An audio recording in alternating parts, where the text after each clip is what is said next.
मुंबई के बोरीवली स्थित Swami Vivekananda international high school की लापरवाही के चलते आज देश ने एक और होनहार खिलाड़ी को खो दिया है। दरअसल यह होनहार दिखने वाला खिलाड़ी का नाम है सिद्धार्थ यादव, जो मुंबई जूनियर इंडियन टीम के लिए खेल रहा था, लेकिन उसने आत्महत्या कर लिया है और इसकी लापरवाही का अंजाम पूरी तरह से स्कूल प्रशासन की प्रिंसिपल के ऊपर लगा है।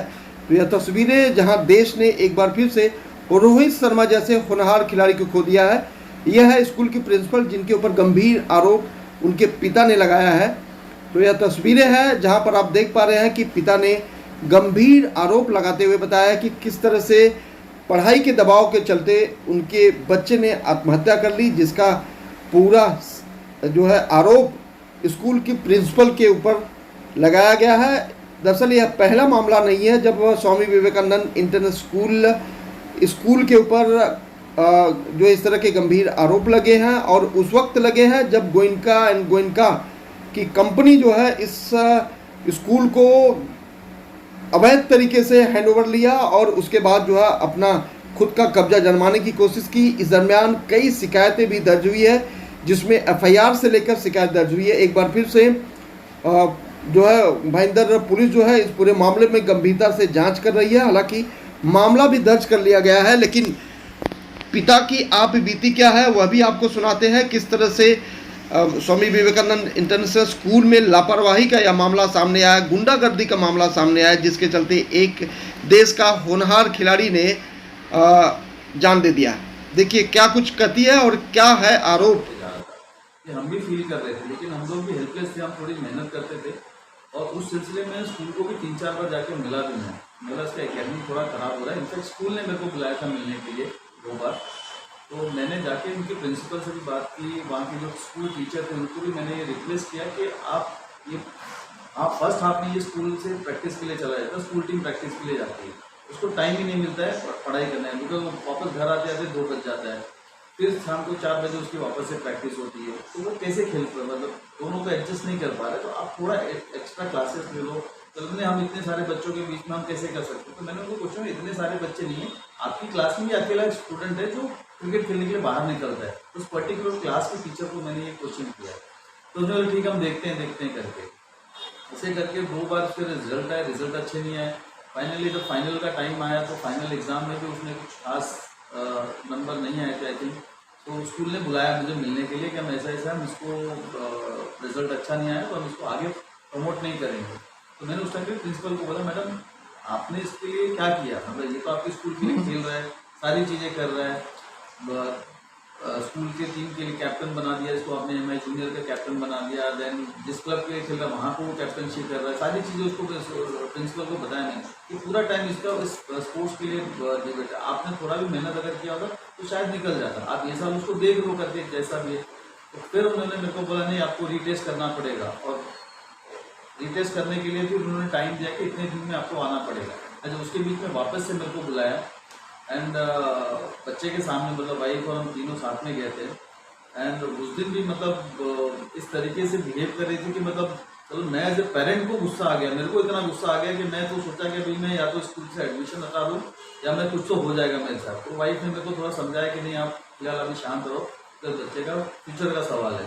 एंड फिर हम वहाँ से मतलब बातचीत करके मैं वहाँ से निकल गया। घर जाने के बाद में काफ़ी डिप्रेस मेरे को दिखाई है, मतलब जैसा लग रहा था कि काफ़ी डिप्रेशन में। तो मैंने उसको थोड़ा बाहर निकालने की कोशिश करी, उसको बाहर ले गया, घूमने के लिए ले गया, सारी चीज़ें करने की कोशिश करी। एंड उसी दौरान मेरे को थोड़ा सा बाहर जाना था तो मैं छुट्टियों पे चला गया, और उसी टाइम पे इसका रीटेस्ट का उन्होंने एग्ज़ाम रखा हुआ था और मैं रोज़ उससे सुबह बात करता था, इसके पेपर भी अच्छे जा रहे थे। बट फाइनली 6 तारीख को इसको स्कूल में बुलाया गया रिजल्ट के लिए। एंड उस दिन सुबह मैंने इससे बात किया, इसके काफ़ी कश्मीर वगैरह में गया हुआ था तो वहाँ से इसके लिए काफ़ी डाइट वगैरह लिया था। सुबह मेरे से बात किया, उसने बहुत अच्छे से बात किया मेरे को। मुझे कहीं पे भी नहीं लगा कि ये शाम तक कोई ऐसा डिसीजन लेने वाला है। जिसको स्कूल में उस दिन बुलाया गया था ये गया नहीं, डर के मारे गया नहीं, बिकॉज इसकी माँ ने मेरे को बोला कि वो थोड़ा डरा हुआ था। तो हमने बोला कि रहने दे, हम जाके हैंडल कर लेते हैं करके, और वो लोग चले गए।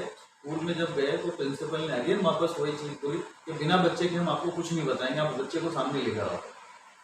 तो अभी उसकी माँ तो थोड़ी सी डरी हुई थी, तो चलो उसने बोला कि वहीं से मैं फ़ोन करके मैं बुला लेती हूँ, रिक्शा पकड़ के आ जाएगा।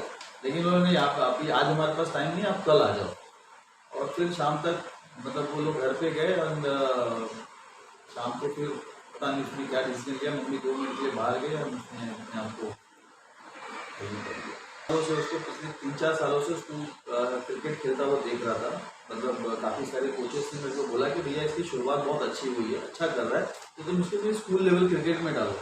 तो मेरे घर के आसपास में भाईंदर में तो कोई स्कूल लेवल क्रिकेट दिखा नहीं, बिकॉज कोचेस ने बोला। तो कहीं से मुझे पता चला कि ये स्वामी विवेकानंद स्कूल, फिर हमको पता चला कि रोहित शर्मा, शार्दुल ठाकुर, ये 3-4 अच्छे प्लेयर उस स्कूल से निकले हुए हैं। तो मैं भी उन्हीं को देखते हुए मैं लेके गया मेरे लड़के को वहाँ पे। अच्छा, मैं डायरेक्टली एडमिशन भी ले सकता था, डायरेक्ट जाके स्कूल में एडमिशन ले सकता था, स्कूल में ओपन एडमिशन हो रहा था। लेकिन मेरे को तो डायरेक्ट एडमिशन नहीं लेना था, मेरे को स्पोर्ट्स के तरीके से लेना था। तो मैंने उसका पहले टेस्ट करवाया, एडमिशन से पहले क्रिकेट का टेस्ट करवाया कि स्कूल पहले सेटिस्फाई कर दे कि भैया ये बंदा खेलने लायक है, हमारी स्कूल की टीम में ये खेल सकता है। और उसके बाद उसका वहाँ पे हमने एडमिशन कराया स्कूल में। अब डराने का एग्जैक्टली ये है कि जब भी पेरेंट मीटिंग बुलाते थे ये लोग, तो बिकॉज इनके एकेडमिक थोड़े कमजोर थे, इनके मार्क्स कम, 1-2 सब्जेक्ट में आता था, ऐसा नहीं कि पूरे सब्जेक्ट में फेल हो जाता था, 1-2 सब्जेक्ट में मार्क्स कम आते थे, फेल हो जाते थे।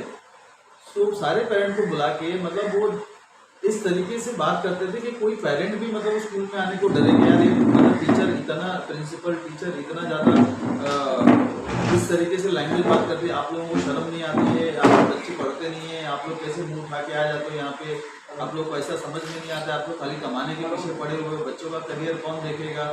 अच्छा, ये सारी चीज़ें बोलने के बाद में आप एक पेरेंट को बोल रहे हो, आप उसके बच्चे के सामने बोल रहे हो, या तो पेरेंट नाराज होगा या तो बच्चा नाराज होगा। पेरेंट अगर बहुत ज़्यादा नाराज हो जाएगा या तो बच्चे को जाके पीटेगा, और बच्चे को ज़्यादा पीट दो तो आजकल बच्चे भी खराब हो जाते हैं। तो मेरे केस में तो ऐसा था कि ये सब करने के बाद मैं सब झेलने के बावजूद भी उसको मैं थोड़ा सा कोशिश करता था कि ये मोटिवेट रहे, ये सब बातों से दूर रहे। ये इस केस में भी लास्ट टाइम जब मीटिंग के लिए बुलाया भी था, उस टाइम पे भी मैंने उसको बहुत समझाया। मैं बोला बेटा एक काम करते हैं, अगर ये लोग नहीं मानते ना तो अपन स्कूल छोड़ देते हैं, अपन दूसरी स्कूल में जाके पढ़ते हैं। काफ़ी स्कूलों से हमारे को ऑफर आ रहे थे, क्या हमारे तो अभी अपना अच्छा चल रहा है, तो अपन एक काम करते हैं, अपन एक फाइनल एग्जाम दे देते हैं, अगर उन लोगों को समझ में आया तो ठीक है, तो अपन एडमिशन कैंसिल करा देंगे।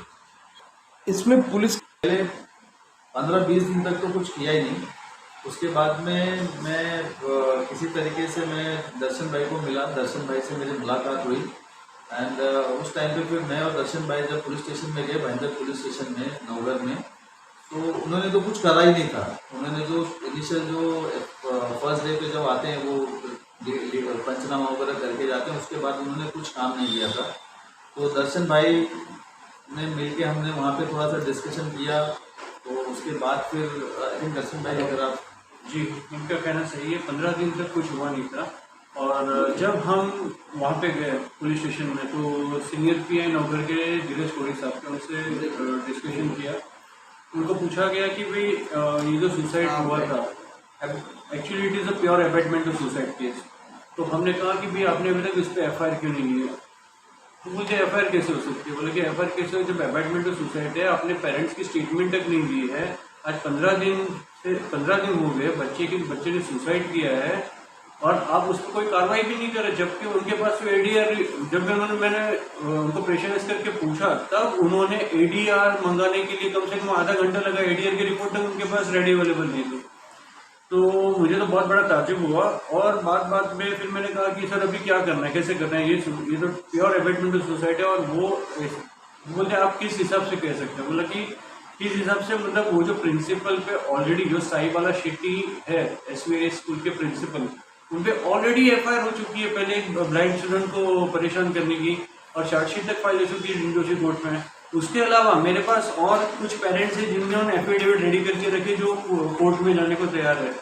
जो इन्होंने बताया अभी भाई साहब ने कि एग्जामिनेशन के लिए, रीटेस्ट के लिए प्रॉब्लम करते हैं। यहाँ पे तो पेरेंट्स ने क्लियरली मेंशन किया कि रीटेस्ट करने के लिए जो काफ़ी बच्चों को फेल किया गया था, रीटेस्ट के लिए 15,000 एक्स्ट्रा एडिशनल मांगे गए।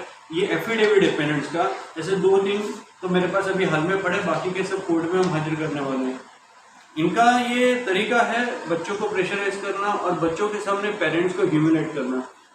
ऑलरेडी जिस प्रिंसिपल पे FIR हो, मुझे तो ये भी ताजुब है कि एजुकेशन सिस्टम करके और ये डिपार्टमेंट उनको अभी भी प्रिंसिपल रख रही है, उसके बाद ये इनका प्रॉब्लम।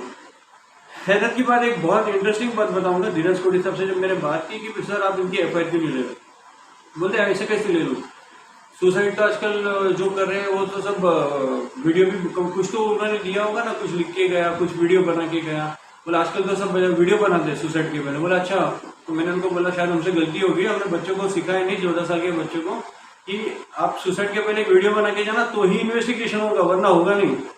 तो ये तो बड़ी ताजुब की बात है। तो मैं आप कर रहे हो या we go to human rights, national human right commission, because मैं ऑलरेडी ह्यूमन राइट्स के लिए काम करता हूँ, सिटीजन राइट्स पिटीशन कमेटी के through, and we affiliated with government departments. तो we are working under guidelines of supreme court and human rights and everything.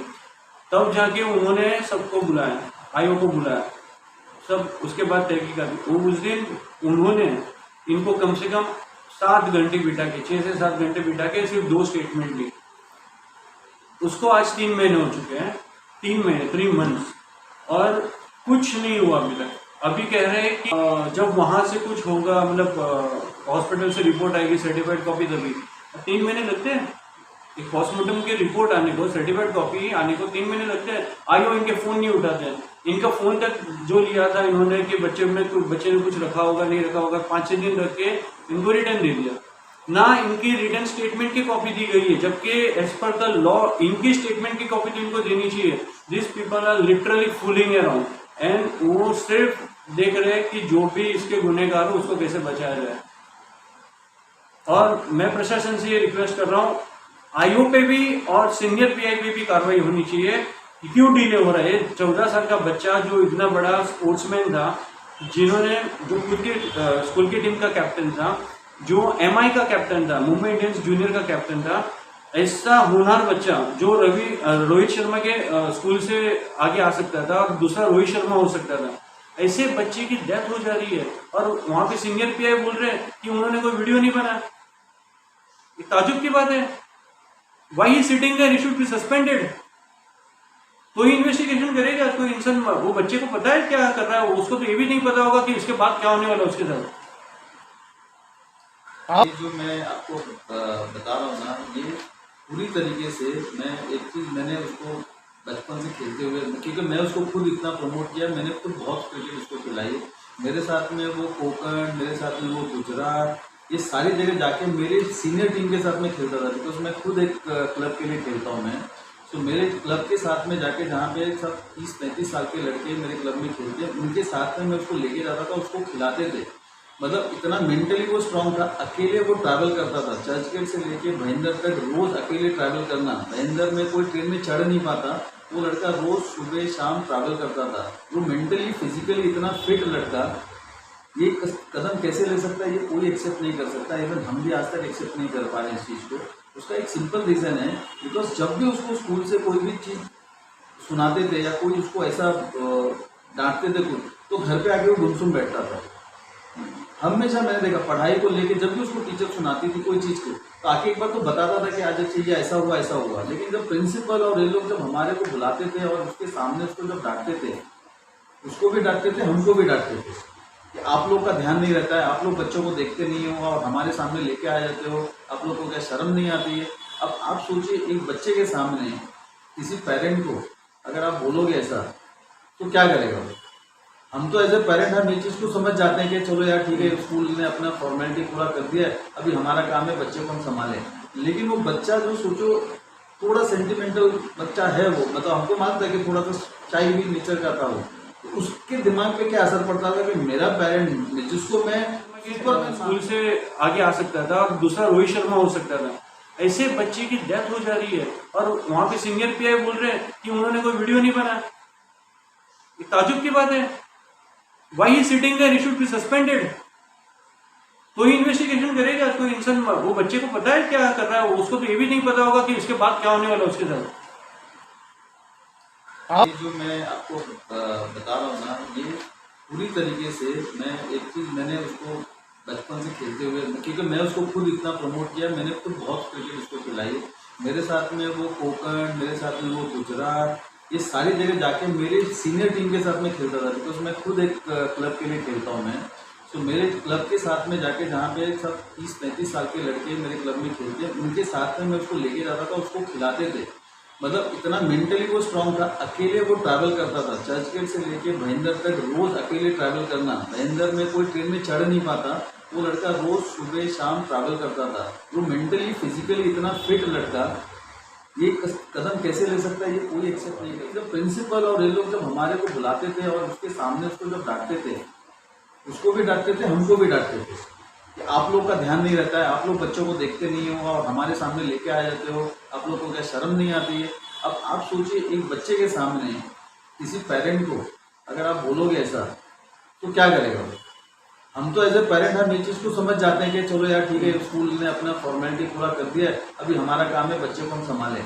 लेकिन वो बच्चा जो सोचो थोड़ा सेंटिमेंटल बच्चा है वो, मतलब हमको मानता है कि थोड़ा सा चाइल्ड भी नेचर का था वो, तो उसके दिमाग पे क्या असर पड़ता था कि मेरा पेरेंट जिसको मैं सुपरमैन मानता हूँ, एक्चुअली वो मेरे को बहुत कुछ जानता था, उसको उसके हर तकलीफ की दवा मेरे पास में थी। उसको उसकी मम्मी को उतना शायद वो नहीं मानता था, बाहर निकलने के बाद घर के अंदर उसकी मम्मी उसके लिए सब कुछ थी, लेकिन बाहर उसको मानता है कि मेरा डैड मेरे लिए सब कुछ है। उसको एक टीचर, एक प्रिंसिपल उसको मेरे सामने, उसके सामने सुना रही है। और शाही वाला ट्रिनिटी के मेरे पास बहुत सारे कंप्लेंट है सर। इस रीजन से 100% द मोमेंट मेरे को वो कॉल आया कि मेरे बेटे ने ऐसा किया, मेरा पहला स्टेटमेंट था ये पढ़ाई नहीं उसकी जान लेगी। नाउ स्पोर्ट्स कैटेगरी में जो बच्चे होते हैं उनके लिए स्पेशल क्लासेस लिए जाते हैं। वही स्कूल से पहले योगेश पटेल फाउंडर चेयरमैन थे, आज भी है, बट वहाँ पे तो बहुत मतलब अलग अलग तरीके से बहुत सारे FIRs हुए हैं जो उनके साथ भी गलत फ्रॉडुलेंटली उनका चार्ज ले चुके हैं स्कूल के। अभी जो ट्रस्टीज हैं संदीप गोयनका जी एंड और शाही वाला शेट्टी, वो सब अपनी मनमानी कर रहे हैं। वहाँ पे मेरे कम से कम 6 से 7 FIR है वो स्कूल के ऊपर और उनके कनेक्टिंग स्कूल पे। अभी जो CP गोयनका, वो भी संदीप गोयनका की ट्रस्टी, जिसपे मॉलेस्टेशन हुए थे 10 बच्चियों के, they are not capable of handling any school administration, they should be sacked. आज एक बच्चों को बच्चों की मानसिक परिस्थिति मतलब समझ नहीं पा रहे, तो ये क्या उनको पढ़ाएंगे, क्या आगे बढ़ाएंगे? और उनके सामने उनके पेरेंट्स जो उनके पूजनीय होते, जो उनके मतलब जिनको देख के बच्चे आगे बढ़ जाए, उनका इंसल्ट किया जाता है। ऐसे तो कई सारे एफिडेविट्स पड़े मेरे पास पेरेंट्स के, और सब आ रहे हैं मेरे पास।